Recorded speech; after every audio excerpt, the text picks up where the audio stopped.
va a ser una alteración de la superficie ocular que se origina por la falta de producción de la lágrima o por una lágrima de poca calidad, la cual se evapora rápidamente, ¿verdad?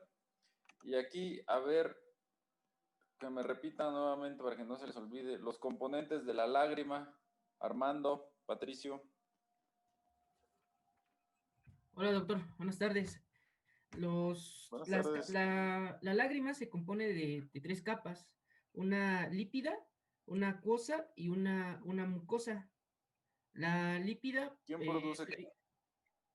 ¿mandé? Sí, más bien. Ah, sí, la capa lípida, esta deriva de las glándulas de meibomio. La acuosa deriva de las glándulas mayores y menores. Y la mucosa, esta capa va a estar compuesta por glucoproteínas y se va a encontrar arriba de las células de la conjuntiva. Y bueno, eso es lo que sé. Calciformes, acuérdate. ¿Cómo? Caliciformes. Ah, sí, calciformes. Ajá. Ok. Bueno, entonces ya están los tres componentes de la lágrima: lipídica, acuosa y mucinosa. La lipídica la producen las glándulas de meibomio, la mucinosa, las células caliciformes, y la acuosa, las glándulas lagrimales accesorias, Krauss y Wolfram. Y cuando se produce el lagrimal reflejo, pues es la glándula lagrimal principal, ¿verdad? Entonces, sabemos que va a ser un síndrome o una enfermedad multifactorial de la película lagrimal y de la superficie ocular, que causa síntomas de malestar, trastornos visuales e inestabilidad de la película lagrimal con daño potencial de la superficie ocular.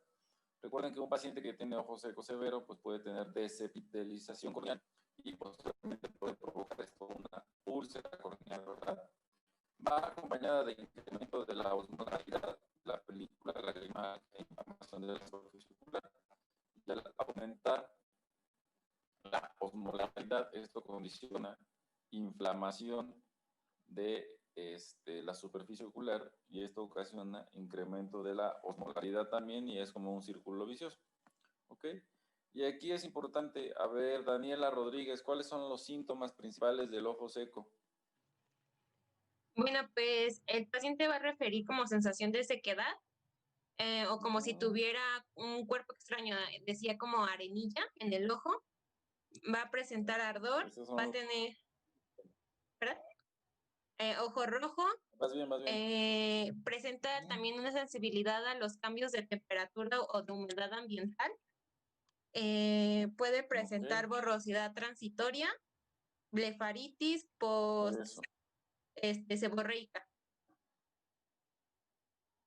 Bueno, ok, muy bien con los síntomas. Entonces, la principal síntoma, pues es la sensación de basura o arenilla en los ojos, ardor ocular, se le ve al paciente que puede tener el ojo rojo cuando es severo, y las demás cosas que comentaba Daniela, ¿no? Entonces, de acuerdo a la clasificación, el mecanismo, dependiendo de su causa, debemos de ver el mecanismo fisiopatológico que lo ocasiona y la severidad. Esta es una escala de la gravedad de ojo seco, pero pues esto no es para ustedes, es más como para los residentes.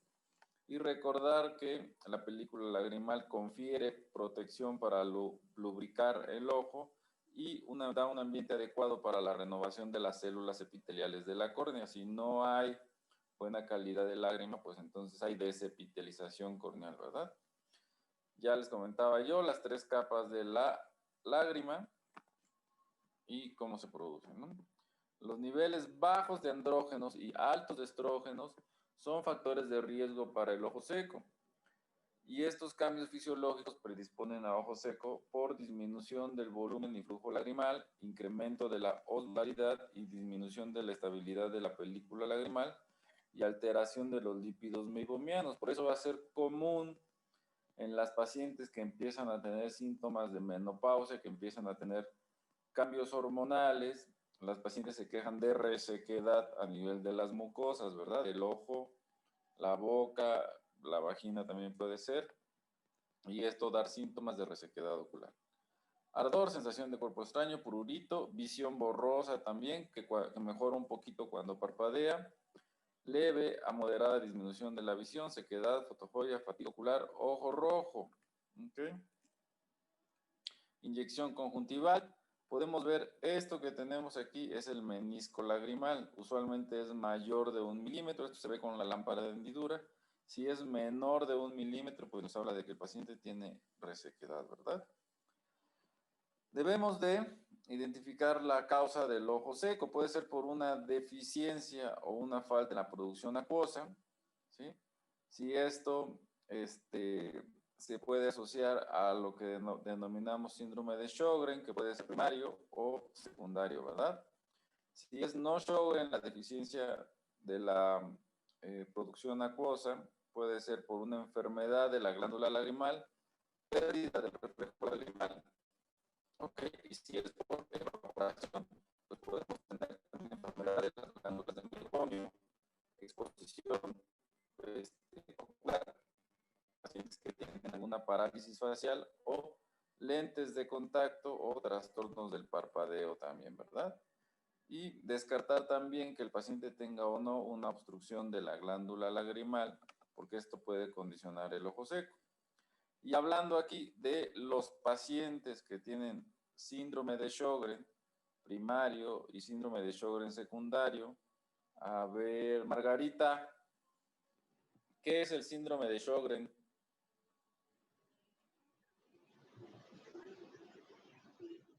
Margarita.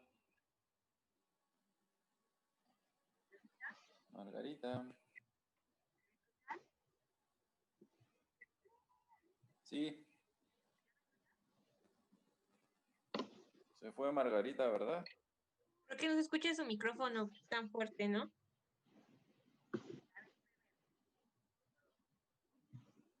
¿A mí sí me escuchan? Sí, doctor. A Margarita no le escucho, a ver que le suba. Insunza, entonces, porque a Margarita no le escuchamos.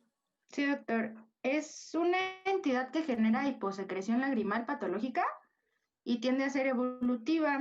Y su triada clásica está dada por xeroftalmia, xerostomía y artritis reumatoide. Eso es. ¿Y cómo se hace el diagnóstico del síndrome de Sjögren?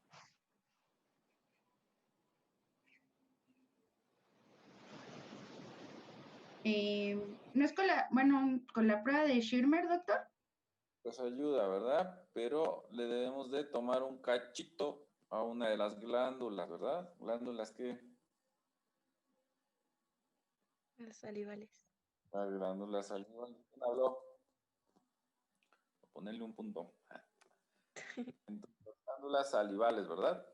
Y aquí es importante diferenciar lo que ya comentabas, síndrome de Sjögren primario y síndrome de Sjögren secundario, ¿verdad?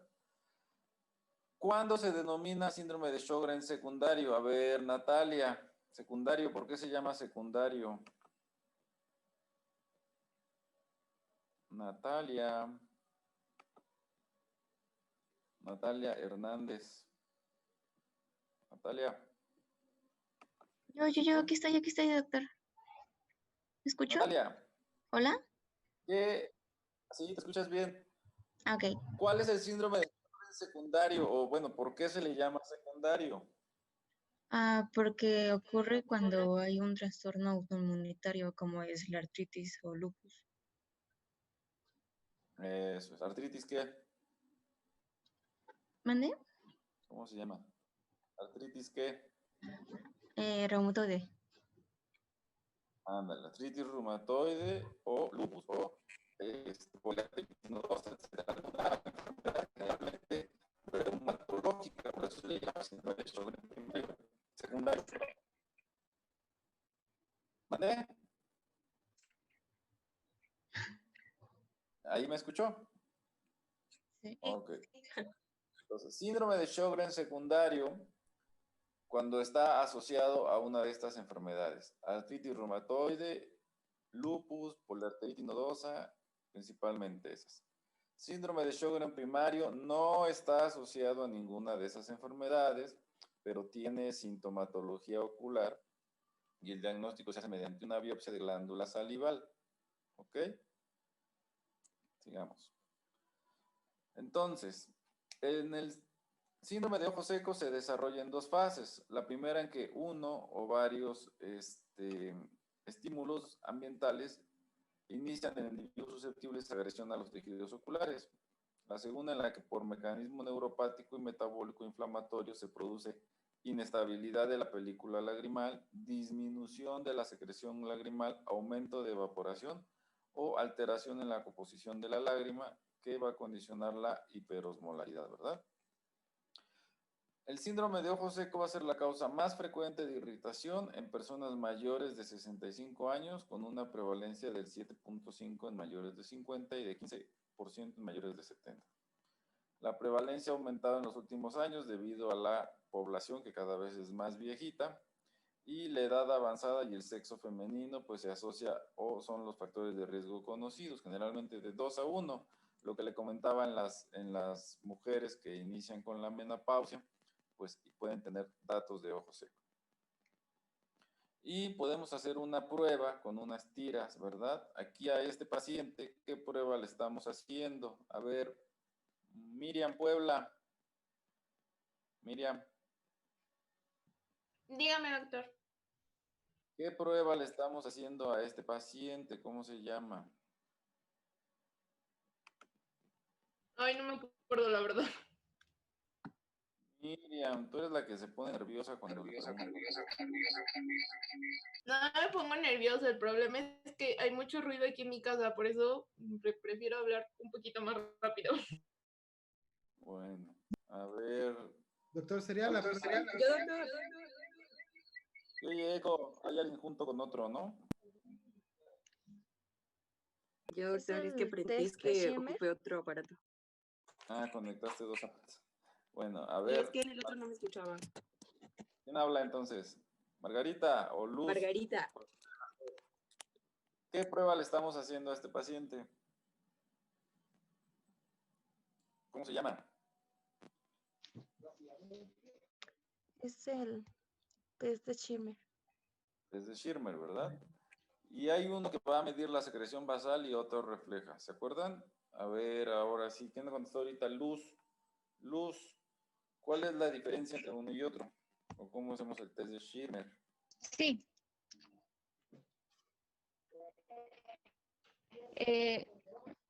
Creo que la diferencia es si se utiliza anestesia y si se hace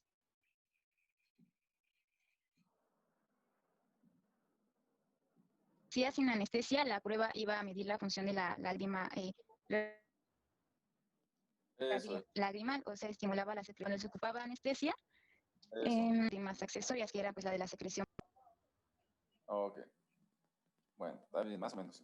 Entonces, una la tenemos que poner anestesia al paciente y le colocamos esta tira entre tercio medio, aquí donde está la flecha, entre el tercio medio y el tercio externo generalmente.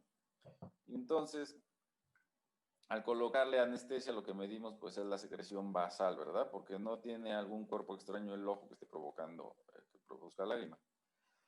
Y cuando no le ponemos anestesia, entonces pues estamos midiendo la secreción refleja de la lágrima, ¿sí? La secreción refleja debe de ser más, en algunos libros le ponen más de 10, bueno, entre 10 y 15, si es menos pues está alterada. Y la secreción basal mínimo debe de ser de 5, ¿verdad? ¿Ok? Entonces, se considera normal sin anestesia por encima de 15 milímetros, ¿ok? Y se va a considerar patológico cuando es inferior a los 5 milímetros, ¿vale? Usualmente lo que hacemos aquí en la lámpara de hendidura es ponerle esta tinción, ¿ok? De este lado estamos viendo una tinción con fluoresceína y del lado izquierdo una tinción con rosa de bengala, que básicamente lo que tiñe son las zonas que se encuentran desepitelizadas de la córnea, ¿ok? Esto que capta todo en rosita quiere decir que no hay epitelio encima de la córnea pues entonces queda teñida esta parte. Si se fijan que está como entre el tercio medio y tercio inferior de la córnea, y esto puede deberse a una exposición corneal, a un cierre inadecuado de los ojos, ¿verdad? A diferencia de acá, que es generalizada la tinción con fluoresceína, pues esto es un ojo seco, más probablemente debido a mala calidad de la lágrima, ¿ok? Aquí se está midiendo algo que se llama tiempo. Yo tengo una duda. ¿Sí? ¿Quién habla? Yo tengo una pregunta. Luz, Sí. Luz, ¿qué pasó, Luz? tengo una pregunta de la prueba de Schimmer. Es de la prueba de Schimmer. Sí. Es que usted dijo que, bueno, ¿cuántos milímetros se consideraba normal y anormal? Pero mi pregunta es, ¿cuánto tiempo debe de estar el papel para, o sea, durante cuánto tiempo tengo que dejar la tira para ya poder decir si ya se humedeció lo 5 suficiente? minutos. ¿En cuánto tiempo? 5 minutos. Gracias. Sí, ahí viene Luz. Ahí toma la foto. ¿Sale? Órale. Entonces, seguimos. Esto se los explico que el doctor Orozco le gusta preguntar estas cosas. Tiempo de ruptura lagrimal. ¿Cuántos segundos es lo normal? Tiempo de ruptura lagrimal. A ver. El boot. Doctor, no se escucha. ¿Ahí me escuchan? ¿Se corta mucho? Sí, bueno, ahorita todos A los ruidos veces. no lo escuché. ¿Ahí sí me escuché bien? Sí. El tiempo de ruptura lagrimal. ¿De cuánto es lo normal? José. Es de 15 segundos, doctor, ¿no? Yo tengo entendido que son 10 segundos. Yo tengo entendido que son 10 también. 10 segundos. ¿Quién contestó 10? Yo, José.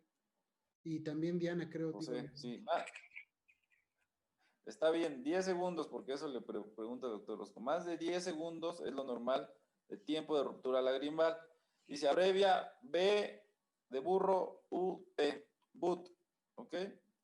Y lo que vemos es, le pedimos al paciente que parpadee y entonces llena la córnea de la lágrima y se ve como está aquí en el lado izquierdo. Y la ruptura lagrimal es cuando se rompe la superficie de la lágrima sobre la córnea y se empiezan a ver estos espacios que vemos aquí.